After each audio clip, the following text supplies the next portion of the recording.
ശ്രീഗുരുഭ്യോ നമഃ. ഓം ഗണേശായ നമഃ. ഓം സരസ്വത്യൈ നമഃ.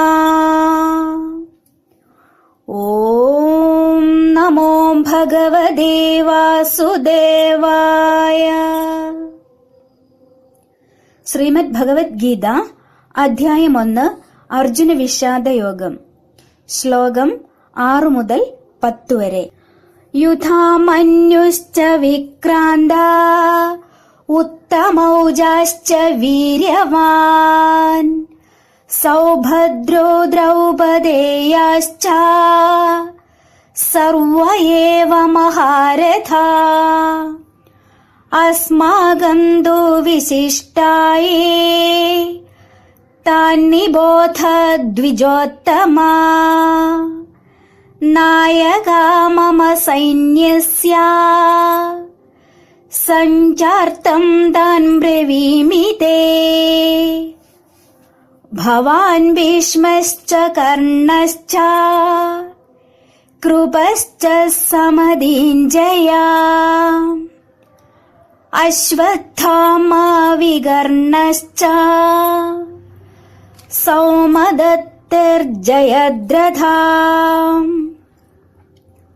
അന്യേ ച ബഹവഃ ശൂരാ മദർത്തേ ത്വക്തജീവിതാ നാനാശസ്ത്രപ്രഹരണാ സർവേ യുദ്ധവിശാരദാ അപര്യാപ്തം തദസ്മാകം ബലം ഭീഷ്മാഭിരക്ഷിതം പര്യാപ്തം ത്വിദമേതേഷാം ബലം ഭീമാഭിരക്ഷിതം. ഓം അജ്ഞാനതിമിരാന്തസ്യ ജ്ഞാനാഞ്ജനശലാകയാ ചക്ഷുരുന്മീലിതം യേന തസ്മൈ ശ്രീഗുരവേ നമഃ. ജയ ശ്രീകൃഷ്ണ ചൈതന്യ പ്രഭു നിത്യാനന്ദ ശ്രീ അദ്വൈത ഗദാധാര ശ്രീവാസാദി ഗൗരഭക്തവൃന്ദ. ഹരേ കൃഷ്ണ കൃഷ്ണ കൃഷ്ണ ഹരേ ഹരേ ഹരേ രാമ രാമ രാമ ഹരേ ഹരേ. 6ാമത്തെ ശ്ലോകത്തിൽ ദുര്യോധനൻ തൻ്റെ ഗുരുവായ ദ്രോണാചാര്യരോട് ചെന്ന് പറയുകയാണ്, യുധാമന്യുശ്ച വിക്രാന്ത ഉത്തമൗജാശ്ച വീര്യവാൻ സൗഭദ്രോ ദ്രൗപദേയാശ്ച സർവ ഏവ മഹാരഥാ. സർവ ഏവ മഹാരഥ, അനേകം ആനകളോട് പൊരുതാൻ പാകത്തിന് ശക്തിയുള്ള മഹാന്മാരായിട്ടുള്ള ആളുകളാണ് അവിടെ വേറെയുമുള്ളത്. ആരൊക്കെയാണ്? യുധാമന്യു പാഞ്ചാല രാജകുമാരനാണ് യുധാമന്യു, ദ്രൗപദീ ദേവിയുടെ സഹോദരൻ, ദൃഷ്ടദ്യുമ്നന്റെ സഹോദരൻ. യുധാമന്യുശ്ച വിക്രാന്ത വീരനാണ്, വിക്രമിയായ വീരനായിട്ടുള്ള യുധാമന്യു ഉണ്ട്. ഉത്തമൗജാശ്ച വീര്യവാൻ, ഉത്തമൗജസ് ഉണ്ട് അവിടെ, ദ്രുപദപുത്രൻ തന്നെയാണ് ഉത്തമൗജസം. യുധാമന്യുവിൻ്റെ സഹോദരനായ ഉത്തമൗജസ് ഉണ്ട്. ദൃഷ്ടദ്യുമ്നന്റെ സഹോദരന്മാരാണ് രണ്ടുപേരും, ദ്രൗപദീ ദേവിയുടെ സഹോദരന്മാരാണ് രണ്ടുപേരും. ദൃഷ്ടദ്യുമ്നന്റെ നിർദ്ദേശപ്രകാരം യുദ്ധത്തിൽ ഏറ്റവും പ്രധാനിയായിട്ടുള്ള അർജുനൻ്റെ ഇടതുരഥത്തിൻ്റെയും വലതുരഥത്തിൻ്റെയും കാവൽക്കാരായിരുന്നു യുധാമന്യുവും അതുപോലെ തന്നെ ഉത്തമൗജസും. അവർക്കായിരുന്നു അർജുനൻ്റെ രഥത്തിൻ്റെ കാവൽ. യാതൊന്നും അർജുനൻ്റെ രഥത്തിന് സംഭവിക്കാതെ രണ്ട് ഭാഗത്തു നിന്നും അർജുനൻ്റെ രഥത്തെ സംരക്ഷിക്കുകയായിരുന്നു അവരുടെ പ്രധാനമായുള്ള ജോലി. പിന്നെ ആരാ ഉള്ളത്? സൗഭദ്രോ, സുഭദ്രാപുത്രൻ, വില്ലാളി വീരനായിട്ടുള്ള അഭിമന്യു, അർജുനൻ്റെയും സുഭദ്രയുടെയും മകനായ അഭിമന്യു. പിന്നെ ദ്രൗപദേയാശ്ച, ദ്രൗപദിയുടെ പുത്രന്മാർ, പ്രതിവിന്ധ്യ, ശ്രുതസോമ, ശ്രുതകർമ്മ, സദാനിക, ശ്രുതസേന, ഉപപാണ്ഡവർ എന്ന് വിളിക്കപ്പെടുന്ന 5 പേരും ദ്രൗപദിയുടെ പുത്രന്മാർ. ഇവരെല്ലാവരും തന്നെ മഹാന്മാരാണ്. യുധാമന്യുശ്ച വിക്രാന്ത ഉത്തമൗജാശ്ച വീര്യവാൻ സൗഭദ്രോ ദ്രൗപദേയാശ്ച സർവ ഏവ മഹാരഥാ. പാണ്ഡവ സൈന്യം കാണുമ്പോൾ ദുര്യോധനന് ഒരു പേടി തോന്നുകയാണ്. അതുകൊണ്ടാണ് ദ്രോണാചാര്യരുടെ മുമ്പിൽ ചെന്ന് പറയുന്നത്, ഇന്ന ശ്രേഷ്ഠരായ ആൾക്കാരെല്ലാവരും അവിടെ ഉണ്ട് എന്ന് പറയുകയാണ്. അതിനുശേഷം പറയുന്നു, അസ്മാകം തൂ വിശിഷ്ടായേ താൻ നിബോധതിജോത്തമ നായക മമ സൈന്യസ്യ സംജ്ഞാർത്ഥം താൻ ബ്രവീമിതേ. ദ്വിജ ഉത്തമ, ദ്വിജന്മാരിൽ ശ്രേഷ്ഠനായ ദ്രോണാചാര്യരെ താൻ നിബോധ, അങ്ങ് അറിയുന്നതിന് വേണ്ടി ഞാൻ പറഞ്ഞു തരാം. അസ്മാകം തൂ വിശിഷ്ടായേ, എന്താ പറയാൻ പോകുന്നത്? നമ്മുടെ സൈന്യത്തിലെ പ്രധാനപ്പെട്ട വിശിഷ്ടരായ ആളുകളെക്കുറിച്ചും ഞാൻ അങ്ങയോട് പറഞ്ഞു തരാം. നായക മമ സൈന്യസ്യ, നമ്മുടെ സൈന്യത്തിൻ്റെ നായക മമ സൈന്യസ്യ. മമ എന്നാണ് ഇവിടെ ദുര്യോധനൻ പറയുന്നത്. എൻ്റെ എന്നുള്ള ഭാവമാണ് അപ്പോഴും ദുര്യോധനൻ്റെ തലയിലുള്ളത്. എൻ്റെ സൈന്യത്തിലെ നായക മമ സൈന്യസ്യ, നേതാക്കന്മാരായിട്ടുള്ളവർ, സൈന്യത്തിന് മുൻനിരയിൽ നിൽക്കുന്നവർ ആരെല്ലാമാണ് എന്ന് സംജ്ഞാർത്ഥം താൻ ബ്രവീമിതേ പറയാം. സംജ്ഞാർത്ഥം, അങ്ങ് അറിയുന്നതിന് വേണ്ടി ആരൊക്കെയാണ് എൻ്റെ സൈന്യത്തിലെ മുൻനിരയിൽ നിൽക്കുന്ന മഹാന്മാർ എന്നുകൂടി ഞാൻ അങ്ങ് അറിയുന്നതിന് വേണ്ടി പറഞ്ഞു തരാം. അസ്മാകം തൂ വിശിഷ്ടായേ താൻ നിബോധ ദ്വിജോത്തമ നായക മമ സൈന്യസ്യ സംജ്ഞാർത്ഥം താൻ ബ്രവീമിതേ. ആരൊക്കെയാ ഉള്ളത്?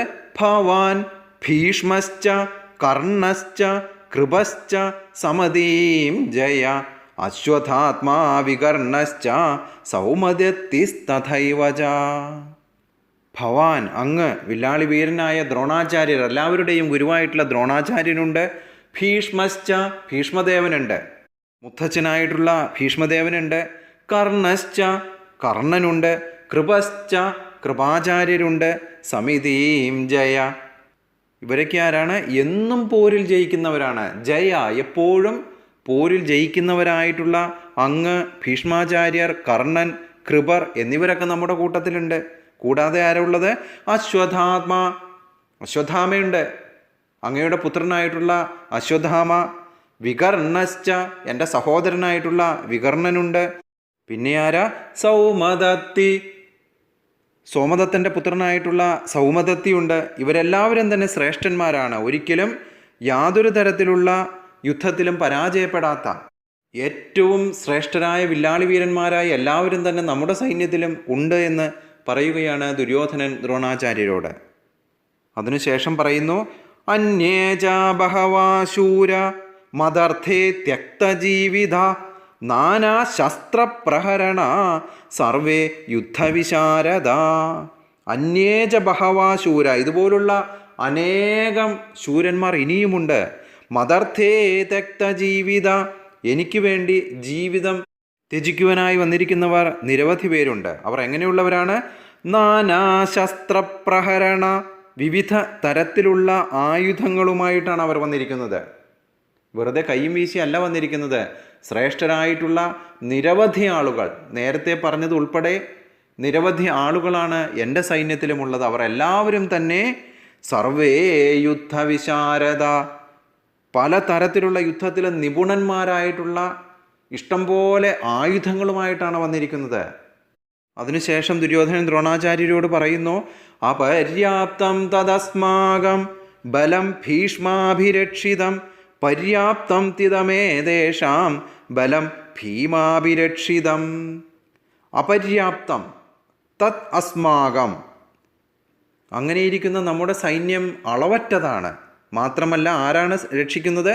ബലം ഭീഷ്മാഭിരക്ഷിതം, ഭീഷ്മാചാര്യരാണ് അത് രക്ഷിക്കുന്നത്. നമ്മുടെ സൈന്യത്തിനെ സംരക്ഷിക്കുന്നത്, നമ്മുടെ സൈന്യത്തിൻ്റെ നായകത്വം ഭീഷ്മരുടെ കയ്യിലാണ്. എന്നാൽ പാണ്ഡവ സൈന്യമോ പര്യാപ്തം ഇതം ഏതേഷാം, പാണ്ഡവ സൈന്യബലം പര്യാപ്തമാണ്. അതുമാത്രമല്ല, അത് സംരക്ഷിക്കുന്നത് ബലം ഭീമാഭിരക്ഷിതം, ഭീമസേനനാണ്. യുദ്ധത്തിൽ വലിയ പരിചയമൊന്നുമില്ലാത്ത ഭീമസേനനാണ് അവരുടെ സൈന്യത്തെ സംരക്ഷിക്കുന്നത്. നമ്മുടെ സൈന്യമാകട്ടെ മഹാനായ ഭീഷ്മാചാര്യരാണ് സംരക്ഷിക്കുന്നത്. ദുര്യോധനൻ്റെ സൈന്യം വളരെ വലുതാണല്ലേ. 11 അക്ഷൗണിയുണ്ട് അവിടെ. ഒരക്ഷൗണി എന്ന് പറയുമ്പോൾ തന്നെ 21,870 രഥം, 21,870 ആന, 65,610 കുതിര, 1,09,350 കാലാൾ സൈന്യം, ഇത്രയും കൂടിയതാണ് ഒരു അക്ഷൗണി.